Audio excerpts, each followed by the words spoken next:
नमस्कार दोस्तों, स्वागत है आप सभी का आज के मुख्य समाचार के इस वीडियो में, जहां हम आपके लिए हर दिन लेकर आते हैं देश और दुनिया की तमाम बड़ी खबरें। एक एक करके सभी बड़ी खबरों के बारे में आपको सटीक जानकारी देंगे। बस आप इस वीडियो के साथ अंत तक बने रहें। साथ ही आपसे एक छोटी सी रिक्वेस्ट है कि मुझे इस वीडियो को बनाने में बहुत मेहनत लगती है, तो इस मेहनत के लिए वीडियो पर एक लाइक जरूर कीजिएगा। साथ ही वीडियो के नीचे दिए गए इस लाल बटन को दबाकर चैनल को सब्सक्राइब कीजिए और इस घंटी को भी दबाइए ताकि आपको दिन भर की बड़ी खबरों की जानकारी लगातार मिलती रहे। तो चलिए दोस्तों, एक एक करके सभी बड़ी खबरों के बारे में जान लेते हैं। तो दोस्तों, आज की पहली बड़ी खबर की अपडेट की बात करें तो कोरोना के डेल्टा प्लस वेरिएंट ने इन 3 राज्यों में पैर पसारे, तीसरी लहर का कारण बन सकता है। जी हां, देश में कोरोना वायरस की दूसरी लहर ने काफी तबाही मचाई है, लेकिन अब तीसरी लहर के आने की भी आशंका बढ़ गई है। खास तौर पर कोविड के नए वेरिएंट डेल्टा प्लस ने मुश्किल बढ़ा दी है। ये नया डेल्टा प्लस वेरिएंट बेहद तेजी से फैल रहा है और कई राज्यों में इसके मामले सामने आए हैं। स्वास्थ्य मंत्रालय के मुताबिक डेल्टा वेरिएंट अभी 9 देशों में पाया गया है और भारत में अब तक महाराष्ट्र, केरल, मध्य प्रदेश में इसके मामले मिले हैं। इन प्रदेशों के लिए एडवाइजरी जारी कर दी गई है ताकि ये संक्रमण बड़ा रूप न ले पाए। अभी देश में प्रयोगशालाओं के एक कंसोर्टियम के जरिए वायरस की जीनोम सीक्वेंसिंग की जा रही है। इनमें से 28 प्रयोगशालाएं शामिल की गई हैं। डॉक्टरों ने कहा है कि अभी इस बात की ज्यादा जानकारी नहीं है कि शरीर में जाने के बाद ये वायरस किस तरह से मरीज को प्रभावित करेगा और मरीज को किस तरह की परेशानी होगी। ये कहना मुश्किल है कि इस वजह से इसे ज्यादा खतरनाक माना जा रहा है और सावधान रहने की जरूरत है। और अगली बड़ी खबर की बात करें तो हीरो की बाइक स्कूटर खरीदने के लिए अब ज्यादा पैसे खर्च करने पड़ेंगे। अगले महीने से कंपनी बढ़ा देगी कीमत। जी हां, हीरो मोटर कॉर्प की मोटरसाइकिल और स्कूटर खरीदने के लिए अब आपको ज्यादा खर्च करना पड़ेगा। कंपनी ने अगले महीने से अपने सभी मॉडल्स की कीमतों में 3000 रुपए तक की बढ़ोतरी करने का फैसला लिया है। इनपुट लागत में इजाफा और कमोडिटी की बढ़ोतरी कीमतों में चलते कंपनी ने यह फैसला किया है। इसलिए अगर आप हीरो की बाइक या स्कूटर खरीदने का प्लान कर रहे हैं तो इसे महीने में बुक करा लें। कंपनी ने बताया कि मोटरसाइकिल और स्कूटर के अलग अलग मॉडल पर कीमतों की बढ़ोतरी अलग अलग होगी। अधिकतम 3000 रुपए का इजाफा होगा। कंपनी का कहना है कि बीते कुछ समय से कमोडिटी की कीमतें लगातार बढ़ रही हैं, इससे इनपुट लागत में इजाफा हो रहा है। अब कंपनी ने इसका कुछ हिस्सा ग्राहकों पर डालने का फैसला किया है, जिसके तहत कीमतें बढ़ गई हैं।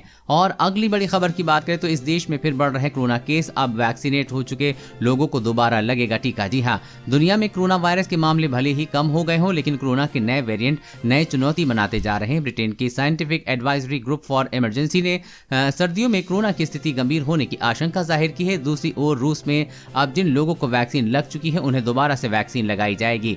रूस के राष्ट्रपति व्लादिमीर पुतिन ने कहा है कि देश के कई इलाकों में संक्रमण की स्थिति गंभीर है, इसलिए इन इलाकों में फिर से लोगों को टीकाकरण की योजना पर काम किया जा रहा है। रिपोर्ट के मुताबिक मॉस्को में कोरोना के नए केस लगातार बढ़ रहे हैं। रूस में बीते 24 घंटे में 17,378 नए मामले आए हैं। इस दौरान 440 लोगों की मौत हुई है। पुतिन ने कहा है कि दुर्भाग्य से कोरोना का खतरा कम नहीं हुआ है। कई क्षेत्रों में स्थिति पहले से ज्यादा खराब है। यहां वैक्सीनेट हो चुके लोगों को दोबारा टीके लगेंगे।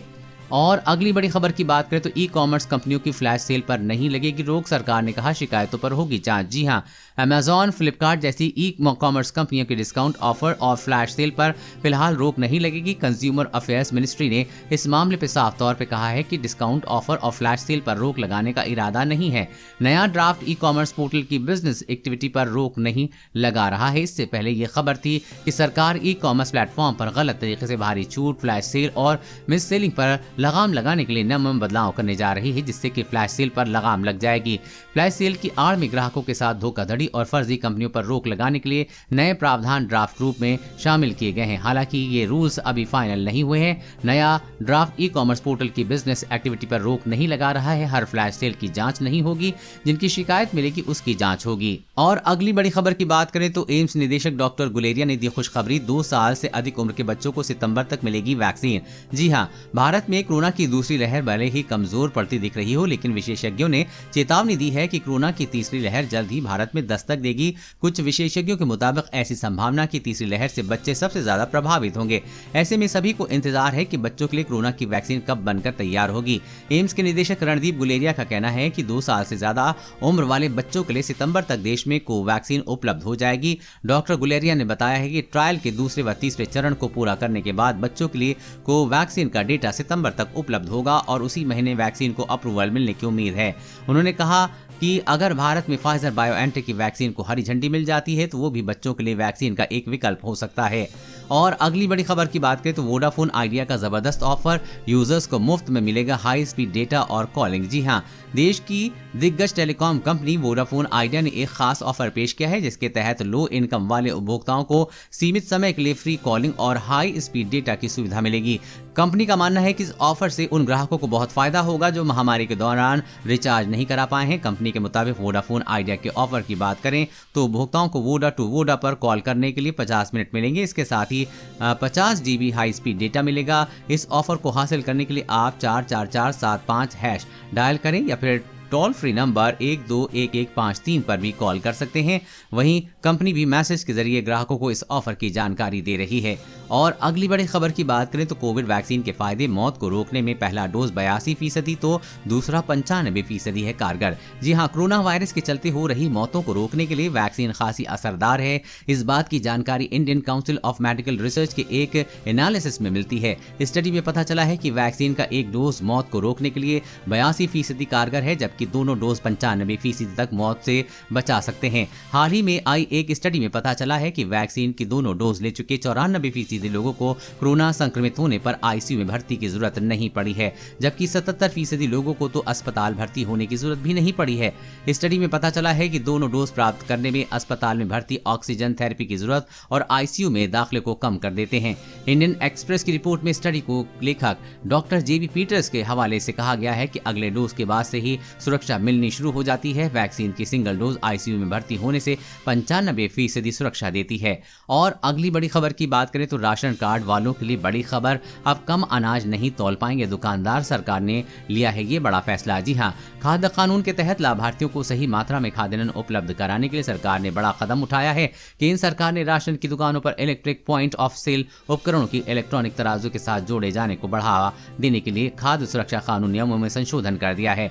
सरकार ने लाभार्थियों के लिए अनाज तोलते समय राशन की दुकानों में पारदर्शिता बढ़ाने और नुकसान को रोकने के लिए उद्देश्य ये कदम उठाया है। राष्ट्रीय खाद्य सुरक्षा अधिनियम यानी कि NFSA के तहत सरकार देश के करीब 80 करोड़ लोगों की प्रति व्यक्ति प्रति माह 5 किलो गेहूं और चावल 2 से 3 रुपए प्रति किलोग्राम की रियायती दर पर प्रदान कर रही है। मोदी सरकार लगातार प्रयास कर रही है कि गरीबों तक उसका हक पहुंचे, इसीलिए राशन वितरण में पारदर्शिता ला रही है। और अगली बड़ी खबर की बात करें तो गुजरात में ऐलान, इलेक्ट्रिक कार और बाइक पर मिलेगी 1.50 लाख रुपए तक की सब्सिडी, रजिस्ट्रेशन फीस में भी राहत। जी हां, गुजरात सरकार ने अपनी इलेक्ट्रिक व्हीकल्स पॉलिसी का ऐलान किया है। इसमें राज्य सरकार ने इलेक्ट्रिक व्हीकल खरीदने पर 1.5 लाख रुपए तक की सब्सिडी देने का ऐलान किया है। ये सब्सिडी डीबीटी के जरिए सीधे कस्टमर्स के अकाउंट में ट्रांसफर कर दी जाएगी। सरकार की पॉलिसी अगले 4 साल के लिए लागू होगी और इस पॉलिसी में सरकार ने 250 नए चार्जिंग इंफ्रास्ट्रक्चर के लिए भी सब्सिडी का ऐलान किया है।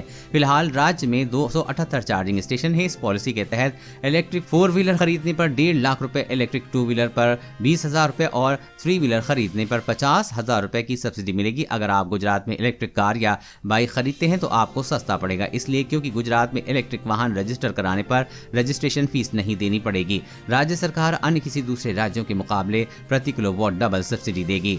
और अगली बड़ी खबर की बात करें तो आइए दोस्तों फटाफट जान लेते हैं आज के ताज़ा मौसम समाचार वेदर न्यूज अपडेट के बारे में। तो दोस्तों मौसम की बड़ी खबर की अपडेट निकल कर आ रही है कि देश के कई राज्यों में अगले 5 दिनों तक भारी बारिश का अलर्ट। दिल्ली में 1 हफ्ते देर से पहुंचेगा मानसून। जी हां दोस्तों, भारतीय मौसम विज्ञान विभाग ने देश के कई राज्यों में अगले 5 दिनों तक भारी बारिश की अलर्ट जारी किया है। IMD के अनुसार पश्चिमी विक्षोभ के कारण अगले 5 दिन तक पश्चिमी हिमालयी क्षेत्रों और नॉर्थ वेस्ट के आसपास इलाकों में तेज बारिश हो सकती है। स्काईमेट के मुताबिक ओडिशा, पश्चिम बंगाल के कुछ हिस्सों और पूर्वोत्तर भारत में हल्की से मध्यम बारिश के साथ कुछ स्थानों पे भारी बारिश हो सकती है। यूपी और बिहार सहित देश के कई राज्यों में झमाझम बारिश के साथ मानसून मेहरबान है। वहीं दिल्ली NCR में मानसून के लिए अभी इंतजार करना पड़ेगा। इसके अलावा मौसम विभाग ने बिहार में भी भारी बारिश की संभावना व्यक्त की है। साथ ही IMD ने कहा है कि अगले 7 दिनों के दौरान दिल्ली, राजस्थान, हरियाणा तथा पंजाब के कई इलाकों में मानसून के आगे बढ़ने की संभावना नहीं है। मौसम विभाग के पूर्वानुमान लगाया गया अगले 5 दिनों तक उड़ीसा, पश्चिम बंगाल, सिक्किम, झारखंड, छत्तीसगढ़ और बिहार के अधिकांश हिस्सों में मूसलाधार बारिश हो सकती है। इसके साथ ही दक्षिण भारत में अधिकांश क्षेत्रों में भी अगले 1 हफ्ते तक तेज बारिश हो सकती है। वहीं आज भी बिहार के कई जिलों और उत्तर प्रदेश में भारी बारिश की चेतावनी जारी की गई है। स्काईमेट के मुताबिक एक चक्रवाती हवाओं का क्षेत्र उत्तर पश्चिमी बिहार और पूर्वी उत्तर प्रदेश के आसपास के हिस्सों पर बना हुआ है। एक ट्रफ रेखा पंजाब से लेकर हरियाणा, उत्तर प्रदेश के उत्तरी भागों, बिहार और इससे सटे पूर्वी उत्तर प्रदेश, झारखंड और गंगी पश्चिम बंगाल से होते हुए बंगाल की खाड़ी तक जा रही है। जिस कारण आंध्र प्रदेश, केरल, तटीय कर्नाटक और तमिलनाडु के कुछ हिस्सों में भारी बारिश हो सकती है। वहीं अगले 24 घंटे के दौरान मौसम की संभावित गतिविधि कैसी रहेगी, तो आपको बता दें कि उड़ीसा, पश्चिम बंगाल के कुछ हिस्सों और पूर्वोत्तर भारत में हल्की से मध्यम बारिश के साथ कुछ स्थानों पर भारी बारिश हो सकती है। सिक्किम, बिहार के कुछ हिस्सों, पूर्वी उत्तर प्रदेश, झारखंड और छत्तीसगढ़ के अलग अलग हिस्सों में, तटीय आंध्र प्रदेश, केरल, तटीय कर्नाटक के कुछ हिस्सों और तमिलनाडु के कुछ हिस्सों में हल्की से मध्यम बारिश हो सकती है। पूर्वी मध्य प्रदेश, दक्षिण पूर्व राजस्थान, दक्षिण पश्चिम एमपी, कोंकण और गोवा और गुजरात क्षेत्र के कुछ हिस्सों में हल्की से मध्यम बारिश हो सकती है। पश्चिमी हिमालय में तेलंगाना और आंतरिक कर्नाटक में छुटपुट हल्की बारिश हो सकती है। एक दो स्थानों पर भारी बारिश हो सकती है। तो दोस्तों, आज की खबरों में बस इतना ही। इसी तरह हर रोज काम की खबरें जानने के लिए आप हमेशा हमारे साथ जुड़े रहें। हमारे साथ जुड़ने के लिए वीडियो के नीचे दिए गए इस लाल बटन को दबाएं और साथ ही घंटी को भी दबाइए ताकि आपको हर खबर की सटीक जानकारी मिल सके।